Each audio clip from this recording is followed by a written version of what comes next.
Partai Bulan Bintang ingin mengulang sukses dengan kembali berada di gedung parlemen, mendukung pasangan Prabowo Subianto Gibran Rakabuming Raka sebagai calon presiden dan calon wakil presiden di pemilu 2024. Sekarang ini kita mulai menyaksikan kembali Bulan Bintang hadir di tengah-tengah masyarakat Indonesia.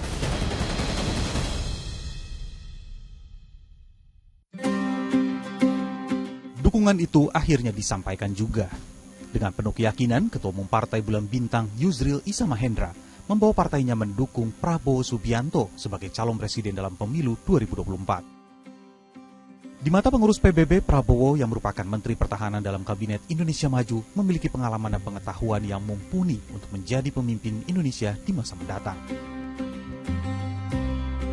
Sebelumnya, Sekjen PBB Afrian Syahnur terlebih dulu menerima kunjungan Sekjen Partai Gerindra Ahmad Muzani. Dalam pertemuan tersebut, PBB sudah menyatakan akan mendukung Prabowo tanpa syarat. Di pemilu 2024, PBB bertekad mengulang kejayaan ketika kadernya berhasil lolos ke Senayan. Mereka mendaftarkan 580 bakal calon anggota legislatif ke KPU yang akan bertarung di 84 daerah pemilihan. Dengan mengusung sejumlah program andalan, termasuk pemberdayaan generasi muda, PBB bertekad meraih 15 hingga 20 kursi di DPR. PBB ini akan terus melakukan kegiatan-kegiatan sosialisasi dan kampanye politik kepada masyarakat, para pemilih ya. Karena ini kan agenda Pilpres dengan agenda Pileg ini kan simultan dilakukan secara bersamaan dalam pemilu serentak. Dan karena itu saya mengatakan kepada teman-teman di daerah-daerah, bagi para caleg, fokuslah kepada pemilihan legislatif dan tugas DPP dan juga tugas DPW dan pengurus di daerah itu juga dua-duanya mengkampanyekan untuk Pileg dan juga kampanye untuk presiden dan wakil presiden. Memang pemilu serentak seperti ini bisa bermanfaat, tapi bisa juga sebaliknya. Menelisik sejarahnya, PBB adalah partai politik berasaskan Islam yang dideklarasikan pada 26 Juli 1998. Yusril Iza Mahendra langsung dipercaya sebagai Ketua Umum PBB pertama, didampingi MS Kaban sebagai Sekretaris Jenderal. Dalam perjalanannya, PBB sudah mengikuti sejumlah pemilu.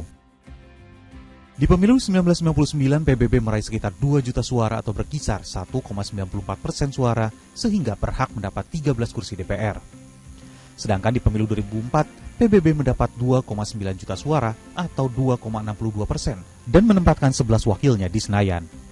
Di pemilu 2009, PBB memperoleh sekitar 1,8 juta suara atau 1,79% suara. Namun, dengan sistem parlemen threshold 2,5%, kader PBB gagal berada di gedung DPR. Begitu juga di pemilu 2014, PBB kembali gagal lolos ke Senayan karena hanya memperoleh 1,8 juta suara atau sekitar 1,46%. Di pemilu 2019, lagi-lagi PBB gagal lolos ke DPR karena suara yang diraih hanya sekitar 1 juta suara atau 0,79%. Ketatnya persaingan sesama partai berasas Islam dan tidak terdengarnya program kerja yang menjadi ciri khas partai membuat PBB diyakini sulit untuk kembali ke Senayan di pemilu 2024. Terlebih, mereka tidak mempunyai tokoh yang mengakar di berbagai daerah. Ketokohan dalam partai itu tetaplah dibutuhkan. Meski pada saat yang bersamaan, jejaring dan networking sebagai ciri khas dari partai modern itu juga penting dilakukan. Dua hal ini yang saya kira menjadi kelemahan PBB. Kenapa sampai hari ini tidak lolos ke parlemen? Satu, tidak punya figur kunci yang mengakar. Yang kedua adalah jejaring dan mesin politiknya yang belum terdistribusi secara merata di berbagai pelosok penjuru tanah air. Kendati diragukan, PBB tetap optimistis mendapat suara maksimal dalam pemilu mendatang. Untuk itu, seluruh caleg dan kader diminta bekerja keras di setiap daerah pemilihan. Selain mengkampanyekan pasangan Prabowo Subianto Gibran Rakabuming Raka, mereka juga harus lebih rajin turun ke bawah memperkenalkan para calegnya. Tim Liputan 6 SCTV melaporkan.